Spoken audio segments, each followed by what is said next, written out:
أنا كلن كان كفى إذا يسهل وحان باق قدرنا هديارنا أنا كوا درنو صلاة الدين له وعد والبلع وحان ربنا لبدا ولا لها إنه أو إسلايها يسوع إن أنا باق وجد إنه أردهنا ولا لها إنه كلا آلا ولا كلا آلا ولي وسنة ما إنه ماشي جوعان إن تجنو وحان باقينا أنا كوا صلاة الدين أنا كوا هرجوج دكرة دبعتها كسعة إلا جوجي دقال أنا كاسو أرجني أنا كنا جوار سدا ويلا كود أنت موجي ويلكم دشوا ولا لا يا ولو هسنعننا أنا وجود عيسى تبغى تمانت الصومالي أنت بدل ما برواق نالها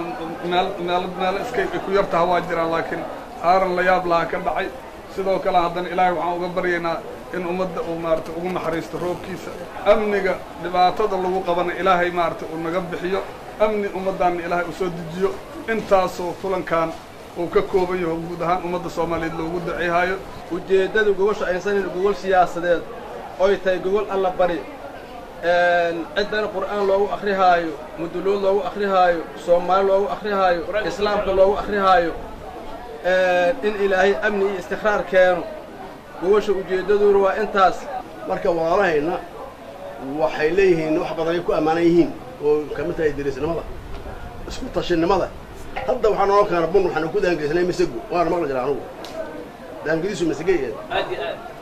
alaab kala la kala hadda wuxuu yahay darabsi uu waay isaguna misago waxa ma soo muuqata inay qof ku tashanay oo ay isku tashayiin bariga cadal duramataan culumadii iyo duubabkii iyo aqyaatu wax garadki iyo maarta barbaarki iyo maalkiba waa soo wada bixisay bariga keentaan annaguna waa soo baxnay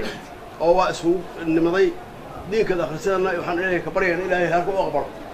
ugu dambeyntii mudane Cusmaan Cabdi Daalo wasiir ku xigeenka wasaaradda dekedaha iyo gaadiidka badda xukuumadda federaalka Soomaaliya ayaa bogaadiyay doorka dhaqanka Soomaaliyeed ay ku leeyihiin nabadda iyo dawladnimada hadee xuska iyo gobolaha iyo simaashaha waxay astaan u yihiin nabadgelyada ay astaan u yihiin haddii aan nabadgelyo la helin lagama shaqayn karo la isuma imaan karo lama kulmi karo marka waxa idinku baraarujinayaa ama idinku guwaabinaa inaan nabadgelyada ka shaqeyno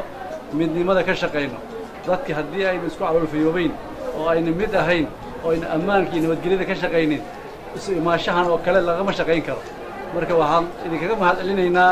inaad mid tihiin waxaan idinkaga mahadcelinaynaa inaad isku caloolfiyowdihiin waxaan idinkaga mahadcelinaynaa nabadgelyada ka shaqeynaysaan